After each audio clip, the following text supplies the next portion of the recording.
आपलं स्वागत। नजर टाकूयात आजच्या ठळक घडामोडींवर। गांधी जयंती निमित्ताने शिरवणे विद्यालयाच्या वतीने स्वच्छ भारत अभियान, आमदार मंदाताई म्हात्रे यांची उपस्थिती। राज्य सेवा हमी कायदा लागू, विलंब केल्यास अधिकाऱ्याला 5,000 पर्यंत दंड। 2016 पासून पालिकेच्या शाळेत देणार लैंगिक शिक्षणाचे धडे। तेरा पंथ समाजाच्या वतीने चातुर्मास खमंतप अभिनंदन समारोहाचं आयोजन, आमदार मंदाताई म्हात्रे यांची विशेष उपस्थिती। पालिका क्षेत्रातील झोपडपट्टी धारकांना फोटो पास द्या, आमदार मंदाताई म्हात्रे यांची आयुक्तांकडे मागणी। तब्बल 18,829 ओळखपत्र धुळखात।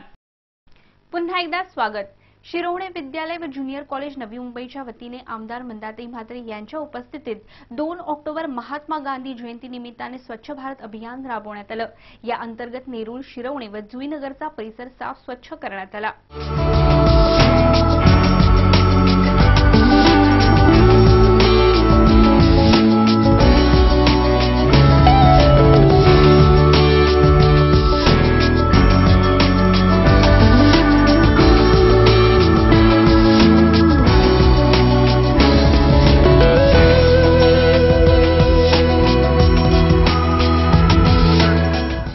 शिरवणे विद्यालय व ज्युनियर कॉलेज नवी मुंबईच्या वतीने आमदार मंदाताई म्हात्रे यांच्या उपस्थितीत नेरूळ, शिरवणे व जुईनगर परिसरात 2 ऑक्टोबर महात्मा गांधी जयंती निमित्ताने स्वच्छ भारत अभियान राबवण्यात आलं।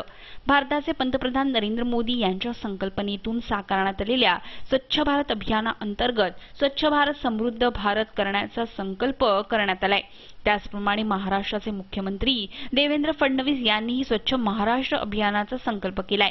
त्यानुसार आमदार मंदाताई म्हात्रे यांच्या उपस्थितीत शिरवणे विद्यालय व ज्युनियर कॉलेजच्या विद्यार्थी, शिक्षक व या संस्थेचे अध्यक्ष डॉक्टर राजेश पाटील यांनी स्वच्छता अभियान राबवले। यावेळी आमदार मंदाताई म्हात्रे यांनी शाळा कॉलेजमधील विद्यार्थ्यांना तसेच नागरिकांना स्वच्छ भारत अभियानात सहभागी होण्याचे आवाहन केले।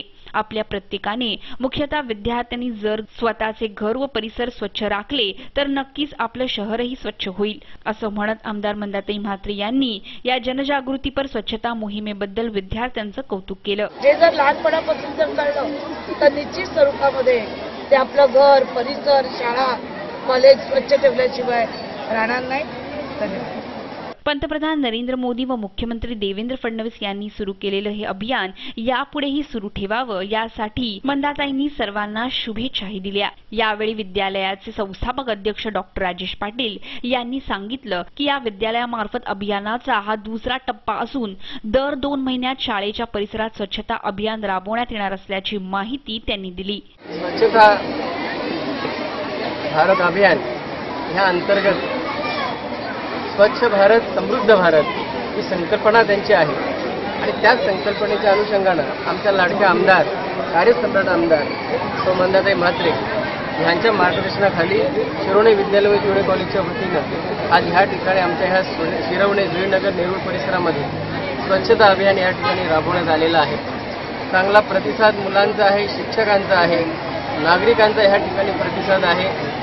जो आमच्या भारताच्या पंतप्रधान नरेंद्रजी मोदी साहेब यांनी जो संकल्प केलेला आहे त्या संकल्पनेच्या माध्यमातून आमच्या आमदार मंदाताई म्हात्रे यांच्या मार्गदर्शनाने आमचे स्वच्छता अभियान हा फक्त आजच्या दिवसापुरतं नसेल।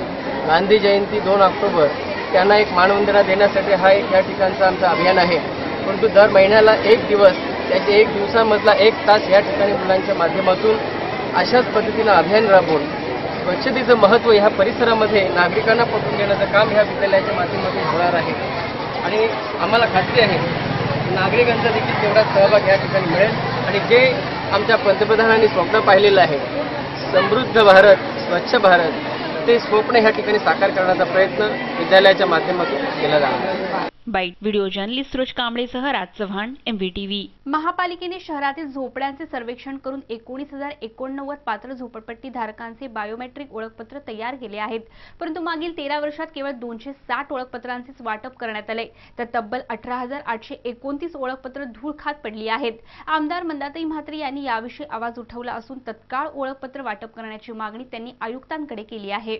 महापालिकेने 2000-2001 साली शहरातील झोपड्यांचे सर्वेक्षण करून 19,089 पात्र झोपडपट्टी धारकांचे बायोमेट्रिक ओळखपत्र तयार केले होते, परंतु मागील 13 वर्षांमध्ये केवळ 260 ओळखपत्रांचेच वाटप करण्यात आलं, तर तब्बल 18,829 ओळखपत्रे अद्याप धूळ खात पडून आहेत.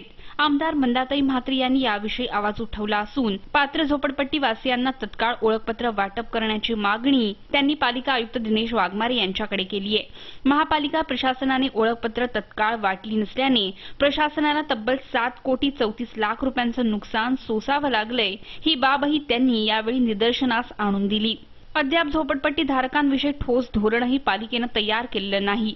या ओळखपत्रांसाठी झोपडपट्टी धारकांना पालिकेत हेलपाटे मारावे लागत असून त्यामुळे गरीब नागरिकांची अडवणूक होत आहे. म्हणूनच त्यांना तत्काळ ओळखपत्राचं वाटप करण्यात यावं अशी मागणी मंदाताई म्हात्रे यांनी आयुक्तांकडे केली असून आयुक्तांनीही सर्व झोपडपट्टी धारकांना ओळखपत्र वाटणार असल्याचं स्पष्ट केलंय. झोपडपट्टी धारकांना आतापर्यंत गेल्या 15 वर्षात सर्वे होऊन सुद्धा जे फोटोपास आयडेंटिटी कार्ड दिले नव्हते, तो एक आम्ही महत्वाचा प्रश्न घेतला.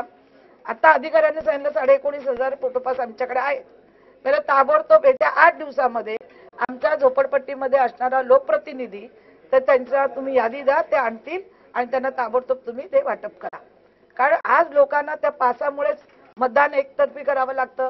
ते घाबरून राहतात, जर तुम्ही मतदान नाही केलं, या बूथवर मतदान नाही पडलं तर तुमचं झोपडी कॅन्सल करेल. अशामुळे यांनी जवळजवळ 19,000 ते 20,000 लोकांना आजपर्यंत फोटोपास दिलेले नाही. आणि बाकी अनेक विषय विरोधी पक्षनेत्यांनी मांडलेले आहेत, बोलतील त्याच्यावर. जर्नलिस्ट सूरज कांबळेसह राज चव्हाण, MVTV. सर्वसामान्यांची कामे वेळेत पूर्ण व्हावी आणि शासन गतिमान करण्यासाठी राज्यात सेवा हमी कायदा आजपासून लागू झालाय. जर निर्धारित वेळेपेक्षा सेवा देण्यास विलंब झाला तर दोषी अधिकाऱ्याला 500 ते 5,000 रुपयांपर्यंत दंड भरावा लागणार आहे. सर्वसामान्यांची कामे वेळेत पूर्ण व्हावी आणि शासन गतिमान करण्यासाठी राज्यात सेवा हमी कायदा आजपासून लागू झालाय.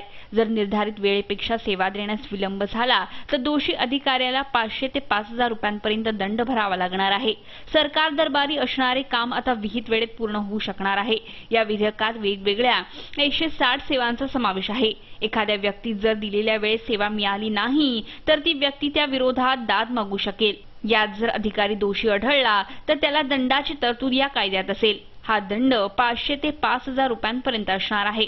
राज्यातील लोकांना सेवेची हमी देणारे हे विधेयक गेल्या अनेक वर्षापासून रखडले होते. आघाडी सरकारच्या काळातही या विधेयकावर कोणताही निर्णय होऊ शकला नाही.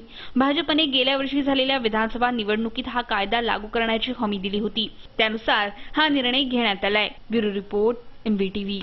पंतप्रधान नरेंद्र मोदी येत्या 11 ऑक्टोबरला मुंबई दौऱ्यावर आहेत. 11 ऑक्टोबरला ते इंदू मिलमध्ये प्रस्तावित डॉ. बाबासाहेब आंबेडकर यांच्या स्मारकाचं भूमिपूजन करतील व त्यानंतर ते मेट्रो 2 आणि 3चं भूमिपूजनही करणार आहेत. पंतप्रधान नरेंद्र मोदी येत्या 11 ऑक्टोबरला मुंबई दौऱ्यावर आहेत. 11 ऑक्टोबरला ते इंदू मिलमध्ये प्रस्तावित डॉ. बाबासाहेब आंबेडकर यांच्या स्मारकाचं भूमिपूजन करतील. त्यानंतर ते मेट्रो 2 आणि 3चं भूमिपूजन करतील. हा दौरा स्मारकाच्या भूमिपूजनासाठी नियोजित होता. आता मोदी एक सभाही घेणार आहेत. तत्पूर्वी स्मारकाच्या भूमिपूजनासाठी 4 ऑक्टोबरचा मुहूर्त काढण्यात आला होता. मात्र आता 11 ऑक्टोबरला स्मारकाचं भूमिपूजन केलं जाणार आहे. Bureau report, MVTV. शिक्षण विभागाने पालिका व खासगी शाळांमध्ये 9वी व 10वी इयत्तेत शिकणाऱ्या विद्यार्थ्यांना 2016 सालापासून लैंगिक शिक्षण धडे देण्याचा निर्णय घेतलाय. राज्य शासनाच्या आदेशानुसार यासाठी नवी मुंबई महानगरपालिकेतील शिक्षकांना प्रशिक्षण दिलं जाणार आहे. या प्रक्रियेत डॉक्टर्स व पालकांनाही सहभागी करून घेण्यात येणार आहे. शिक्षण विभागाने पालिका व खासगी शाळांमधील 9वी व 10वी इयत्तेत शिकणाऱ्या विद्यार्थ्यांना 2016 सालापासून लैंगिक शिक्षणाचे धडे देण्याचा निर्णय घेतलाय. राज्य शासनाच्या आदेशानुसार यासाठी नवी मुंबई महानगरपालिकेतील शिक्षकांना प्रशिक्षण दिलं जाणार आहे. या प्रक्रियेत डॉक्टर्स व पालकांनाही सहभागी केलं जाणार आहे. सध्या लैंगिक शिक्षणासंबंधीचा अभ्यासक्रम शिक्षण समितीकडे मान्यतेसाठी पाठवण्यात आलाय.